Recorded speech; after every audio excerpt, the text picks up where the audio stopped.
Welcome to Revenge Return, where love is never simple, revenge is never accidental, and every story unfolds with secrets, betrayal, and emotional twists you won't see coming. This is where the story begins. The sound of a sledgehammer hitting my kitchen wall woke me at 7 a.m. on Saturday. I grabbed my phone from the nightstand, checking the security camera feeds I'd installed throughout the house 3 months ago, right after my brother Marcus had made his first suggestion about renovations. On the screen, I watched Marcus and his contractor friend demolishing my perfectly functional kitchen. My mother stood nearby, directing them toward the vintage cabinets I'd spent 6 months restoring. "Those old cabinets have to go," Mom said on the camera audio. "The whole kitchen is dated. We'll do white shaker cabinets, quartz countertops, really modernize the space." I pulled on clothes and headed downstairs, my bare feet crunching on drywall dust that now covered my hardwood floors.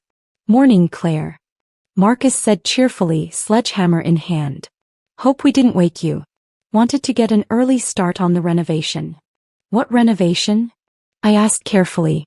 "The family renovation." Mom and Dad agreed. "This house needs serious updating. We're starting with the kitchen, then the bathrooms, maybe add a deck out back. Really increase the property value." I didn't agree to any renovation. Marcus laughed, wiping sweat from his forehead. "Claire, come on. You've been living in this house rent-free for what, 5 years? It's time to contribute. These upgrades benefit everyone." Rent-free.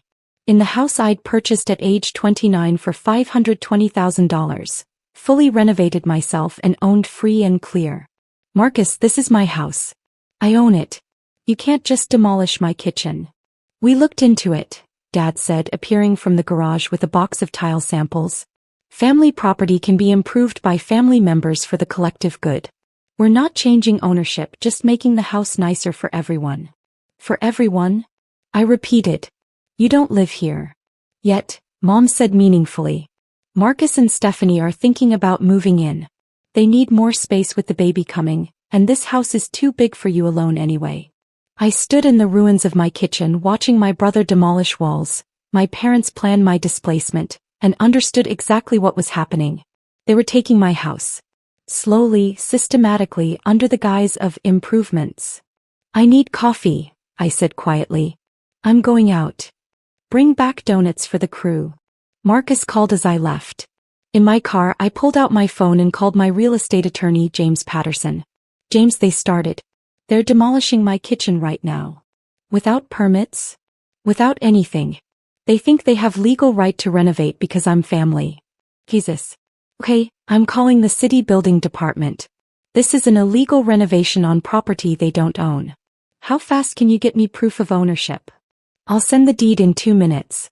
James, they think I live here rent-free. They have no idea I own it." "How is that possible?" "I never told them. I wanted to see if they'd respect me without knowing about my money." I laughed bitterly. Turns out they don't respect me even with a house. They just want to steal it. "Send me everything. Deed, title, insurance, tax records. I'm getting a building inspector out there today." I'd purchased this house 5 years ago with cash from my work as a software architect. My annual salary was $340,000, plus stock options worth roughly $2 million. I owned 3 other rental properties and had a portfolio worth $4.8 million. But my family thought I was a struggling freelance web designer barely making rent. Because I'd let them think that. Because I'd wanted to know who they really were. Now I knew. I sent James the documentation and drove to a coffee shop watching my security cameras on my phone. Marcus had moved from the kitchen to the bathroom, already ripping out my vintage clawfoot tub. "This old thing has to go," he told the contractor. "We'll do a walk-in shower, double vanity, really modernize it." That tub had cost me $3,000 to restore. It was original to the 1920s house. My phone rang. "James, building inspector is en route. Inspector Rodriguez, been with the city 20 years. She's not going to be happy about this." "How long?" "She's 10 minutes out." "Claire, this is going to get ugly. Are you ready?" "I'm ready." I drove back, arriving just as Inspector Rodriguez pulled up in her city vehicle. She was 50s, no-nonsense expression, carrying a tablet and wearing a badge that said, Building Safety Division. "You're Claire Hoffman?" she asked. "Yes." "They're inside, actively demolishing." Without permits, I assume? Without permission. They don't own the property. Her expression hardened. Let's go. The demolition had progressed significantly. My kitchen was now just studs and exposed plumbing. Marcus was in the bathroom with a crowbar, the vintage tub already disconnected. Excuse me. Inspector Rodriguez's voice cut through the sound of destruction. Stop work immediately.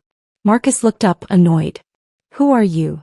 Inspector Rodriguez, City Building Department. I need to see your building permits for this renovation. Permits? Marcus looked confused. This is a family house. We don't need permits. Any structural modification, plumbing work, or electrical work requires permits. Who's the property owner? That's a family matter, Dad started. It's a legal matter. I need the property owner's signature on permit applications before any work continues. Who owns this property? Technically Claire does, Mom said dismissively. But it's a family decision. Technically. Rodriguez turned to me. Miss Hoffman, do you own this property? Yes. Fully. I purchased it 5 years ago. And did you authorize this renovation? No. I woke up to them demolishing my kitchen. Rodriguez pulled out her tablet, typing rapidly. Then this is illegal construction on property without owner consent. All work stops immediately. He turned to Marcus. Are you licensed contractors? We're family, Marcus said. We're helping. Are you licensed contractors? Rodriguez repeated. No, but. Then you're performing unlicensed construction work, which is also illegal. Everyone needs to leave this property immediately. You can't kick us out, Dad said, his voice rising. This is family business. Claire, tell her this is ridiculous. It's not ridiculous, I said quietly. It's my house. You don't have permission to be here, and you definitely don't have permission to demolish it. We're improving it. Mom protested. For everyone's benefit. Marcus and Stephanie need a place to live. Then Marcus can buy his own house. This one is mine. You don't appreciate anything, Marcus said, dropping his crowbar with a clang. We're trying to help you, and this is the thanks we get? Inspector Rodriguez stepped between us.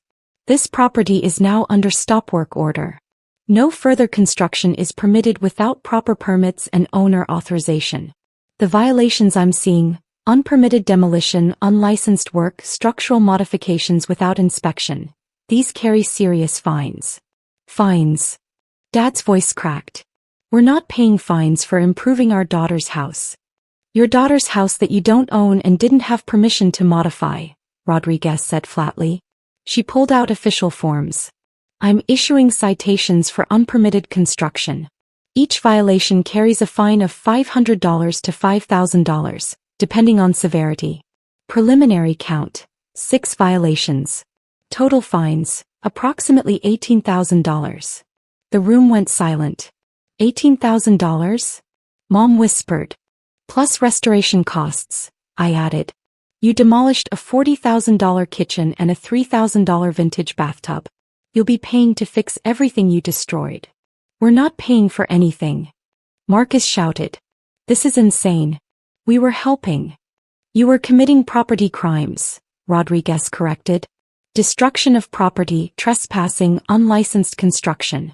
Ms. Hoffman could press criminal charges if she wanted. I pulled out my phone, opening the security camera footage. I have everything recorded. The demolition, the conversations about moving in without my permission, all of it. Dad's face went pale. Claire, you can't be serious. We're family. Family doesn't demolish each other's property without permission. Family doesn't plan to displace each other. Family doesn't assume they have rights to assets they don't own. We didn't know you actually owned it, Mom said desperately. We thought you were just living here, that the family owned it collectively. Why would you think that? The deed is in my name. The mortgage, which doesn't exist because I paid cash, would have been in my name. The property taxes come out of my account. What exactly made you think this was family property? Silence. You assumed, I said quietly, because you've always assumed I'm struggling. That I can't afford anything. That I need your help and your charity. You never asked about my career, my finances, my life. You just decided I was failing and acted accordingly. Inspector Rodriguez cleared her throat. I need everyone except the property owner to leave. No. If you attempt to return and continue construction, I'll have the police involved. Claire, Marcus tried one more time, please. Stephanie and I need this house. Our apartment is too small for the baby. You're alone here. It makes sense. What makes sense is you buying your own house with your own money instead of stealing mine. We're not stealing. We were going to let you stay. In the downstairs bedroom after we converted the upstairs. After you converted my master suite into your bedroom? How generous. I shook my head. Get out. All of you. Take your contractor, your tools, your renovation plans. Get out of my house. They left slowly, Marcus still arguing, Mom crying, Dad silent and furious. After they were gone, Inspector Rodriguez walked through the damage with me, documenting everything for her report. The fines will be sent to whoever pulled the permits, she said. Since no one did, they'll default to the property owner unless you file a complaint identifying the actual parties responsible. I'll be filing that complaint. Good. For what it's worth, Ms. Hoffman, I've been doing this 20 years. I've never seen someone's family destroy their house while claiming to help. This is beyond renovation disputes. It's theft, I said. They were taking my house piece by piece until they'd pushed me out completely. After she left, I stood in my demolished kitchen, my ruined bathroom, and called my attorney again. James, I need you to file formal complaints against Marcus Hoffman, Robert Hoffman, and Patricia Hoffman for property damage, trespassing, and any other charges that apply. Criminal or civil? Both. I want restraining orders. I want them banned from the property. And I want full restitution for damages. Consider it done. The legal proceedings took 3 months. My family hired an attorney who argued they'd been acting in good faith, trying to improve family property. My security camera footage destroyed that argument completely. The recordings showed Marcus explicitly planning to move in, Mom discussing how to convince Claire to move out gracefully, Dad calculating how much equity they could pull from the house once they took ownership. They'd been planning to steal my house. Systematically. Completely. The judge was not sympathetic. Final ruling. $63,000 in damages for kitchen restoration, bathroom repairs, and property cleanup. Restraining orders preventing them from coming within 500 feet of my home. The $18,000 in building department fines upheld and assigned to Marcus and my parents jointly. Marcus declared bankruptcy 6 months later. The baby came and they moved into a tiny 2-bedroom rental. My parents sold their house to pay their portion of the judgment and fines. Downsized to a condo. They never apologized. Just sent lawyers letters claiming I'd destroyed the family over minor misunderstandings. Minor misunderstandings. They demolished my kitchen and planned my eviction. I renovated the house myself. Proper permits, licensed contractors, everything documented and legal.